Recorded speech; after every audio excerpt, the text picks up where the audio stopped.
आप जानते हैं कि मोर संसार के सबसे सुंदर पक्षियों में से एक है। इसके आकर्षक नीले और हरे रंग के पंख, फैला हुआ पंखा और मधुर स्वर इसे अनोखा बनाते हैं। भारत में मोर को अत्यंत सम्मानित स्थान प्राप्त है। यह न केवल सौंदर्य का प्रतीक है, बल्कि शौर्य, गर्व और संस्कृति का भी द्योतक है। 1963 में भारत सरकार ने मोर को राष्ट्रीय पक्षी घोषित किया।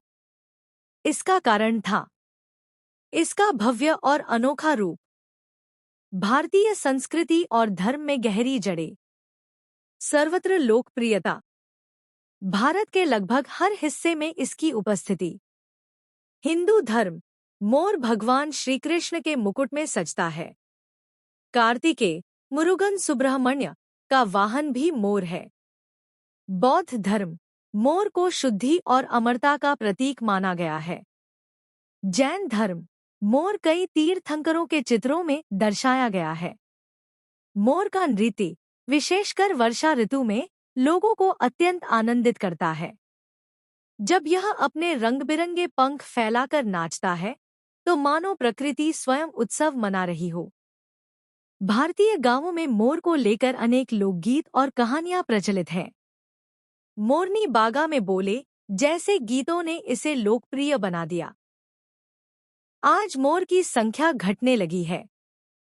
शहरीकरण, शिकार और प्रदूषण इसके लिए खतरा बनते जा रहे हैं। इसलिए इसकी रक्षा करना हम सबका कर्तव्य है। मोर केवल एक पक्षी नहीं है, यह भारत की आत्मा का हिस्सा है। यह सुंदरता, संस्कृति और आस्था का जीवंत प्रतीक है। मोर की पहचान उसकी अद्वितीय सुंदरता से होती है।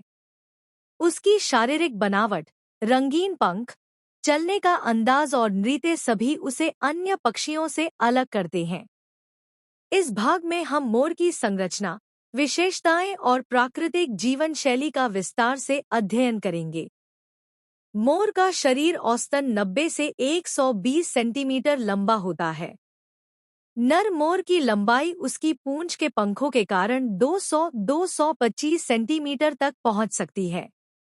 मादा मोर, मोरनी, अपेक्षाकृत छोटी होती है, जिसकी लंबाई लगभग 85-95 सेंटीमीटर होती है।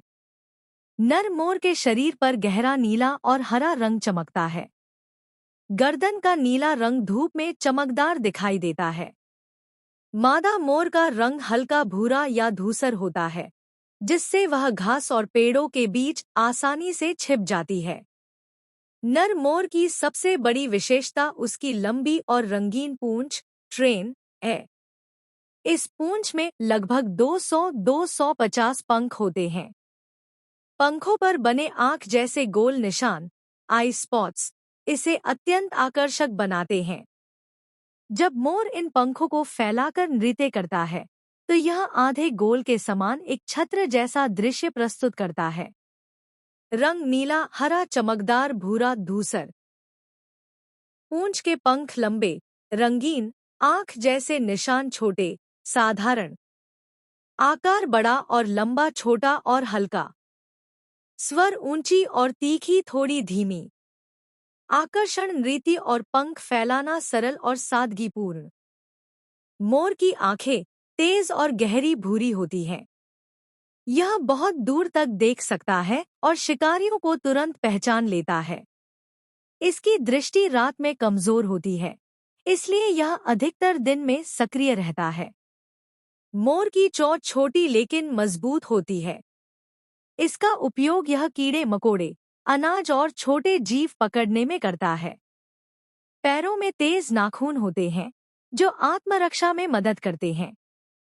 नर मोर के पैरों में स्पर, नुकीला कांटा जैसा हिस्सा होता है, जिससे यह लड़ाई करता है। मोर की आवाज ऊंची और म्याऊ म्याऊ जैसी होती है। बरसात से पहले मोर की आवाज गाव गाव गूंजने लगती है। यह आवाज कई बार चेतावनी, डेंजर कॉल, का भी काम करती है। मोर स्वभाव से सतर्क और सावधान होता है। यह प्रायः झुंड में रहते हैं। खतरे की आहट पाते ही ये तुरंत उड़ जाते हैं या पेड़ों पर चढ़ जाते हैं। हालांकि उड़ने में यह बाज या तोते की तरह तेज नहीं होता, लेकिन यह थोड़ी दूरी तक आसानी से उड़ सकता है। मोर एक सर्वाहारी पक्षी है। इसका भोजन कीड़े मकोड़े, सांप और छिपकलियां, अनाज और दाने, पके फल और बीज।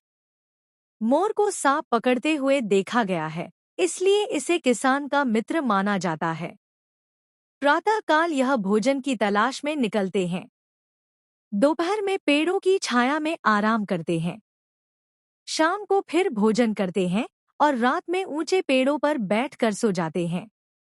नर मोर का सबसे आकर्षक गुण उसका नृत्य है। यह विशेषकर बरसात के मौसम में पंख फैलाकर नाचता है।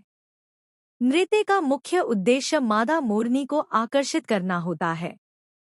फैले हुए पंखों में रंग बिरंगे आंख जैसे गोल निशान एक अद्भुत दृश्य प्रस्तुत करते हैं। मोरनी 4-6 अंडे देती है। अंडों से बच्चे लगभग 28-30 दिन में निकलते हैं। छोटे बच्चे चिक्स भूरे रंग के होते हैं और धीरे धीरे बड़े होकर नीले हरे रंग में बदल जाते हैं। मोर की आयु लगभग 15-20 वर्ष होती है। मोर की बनावट और जीवन शैली प्रकृति की अनमोल धरोहर है। उसके नीले हरे रंग, लंबी पूंछ और नृत्य उसे पक्षियों का राजा बना देते हैं। यह केवल सुंदरता का प्रतीक नहीं, बल्कि पारिस्थितिकी में भी महत्वपूर्ण भूमिका निभाता है। ऋग्वेद और अथर्ववेद में मोर की सुंदरता और उसके पंखों का वर्णन मिलता है। वैदिक ऋषि मोर के स्वर को पावन मानते थे और इसे वर्षा का सूचक पक्षी कहा गया। स्कंद पुराण और अग्नि पुराण में मोर को शुभ माना गया है। माना जाता है कि मोर का पंख घर में रखने से नकारात्मक शक्तियां दूर होती हैं। रामायण, अयोध्या के उद्यानों में मोर नृत्य करते हुए वर्णित है।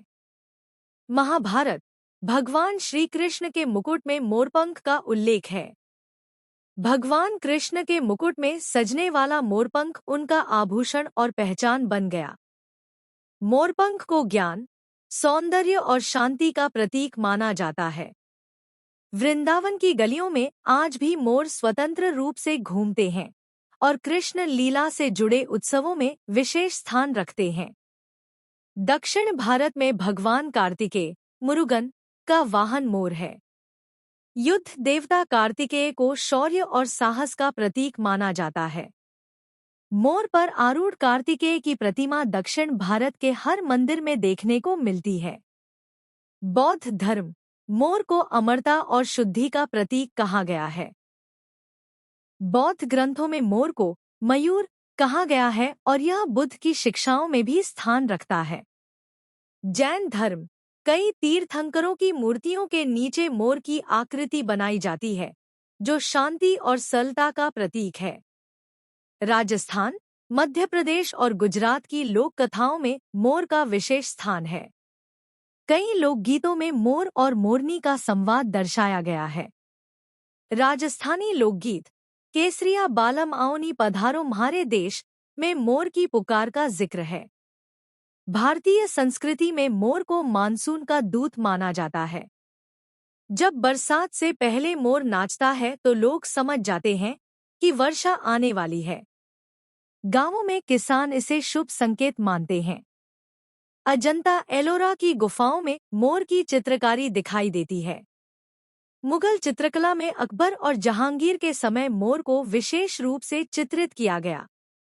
राजस्थान के जयपुर का सिटी पैलेस और उदयपुर का मोर चौक अपनी सुंदर मोर आकृतियों के लिए प्रसिद्ध है। दिल्ली के मोर दरवाजे और किलों में भी मोर की नक्काशी है। बनारसी साड़ी, राजस्थानी पिचवाई चित्र और गुजरात की कढ़ाई में मोर की आकृतियां आम है। मोर के पंखों की डिजाइन आज भी मेहंदी और आभूषणों में देखी जाती है। कालिदास की मेघदूत और ऋतुसंहार में मोर का वर्णन है। सूरदास और मीरा की कृष्ण भक्ति रचनाओं में मोरपंख का महत्व बार बार आता है। कबीरदास ने मोर को आध्यात्मिक प्रतीक मानकर अपने दोहों में प्रयोग किया है। कथक और भरतनाट्यम में मोर के नृत्य की नकल की जाती है। मोरनी बागा में बोले जैसे फिल्मी गीतों ने इसकी लोकप्रियता और बढ़ा दी। कई राग जैसे मयूर रागिनी मोर की ध्वनि और भाव से प्रेरित है। ग्रामीण भारत में मोर को पवित्र माना जाता है।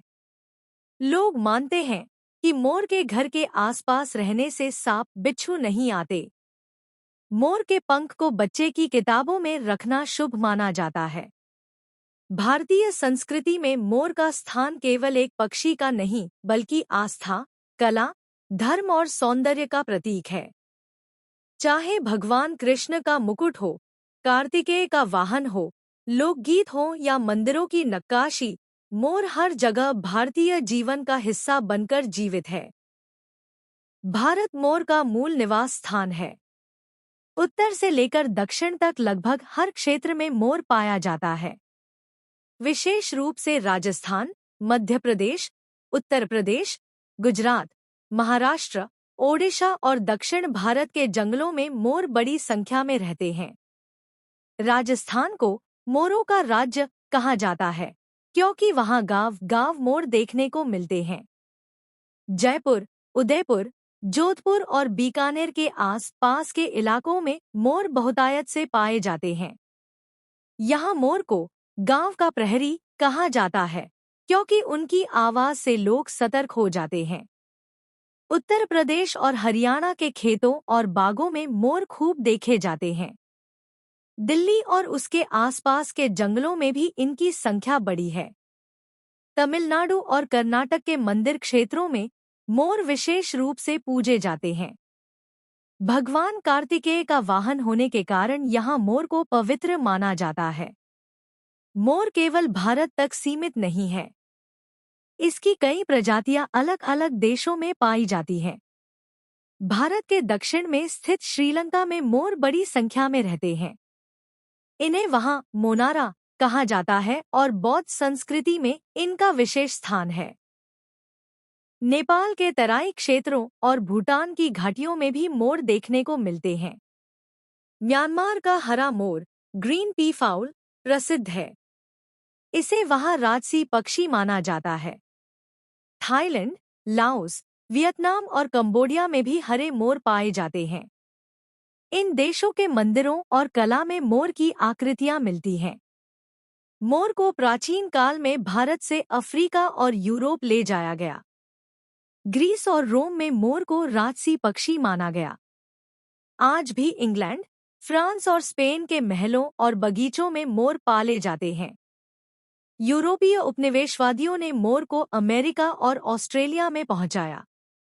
आज वहां भी मोर के छोटे छोटे झुंड मिलते हैं, विशेषकर चिड़ियाघरों और फार्म हाउस में।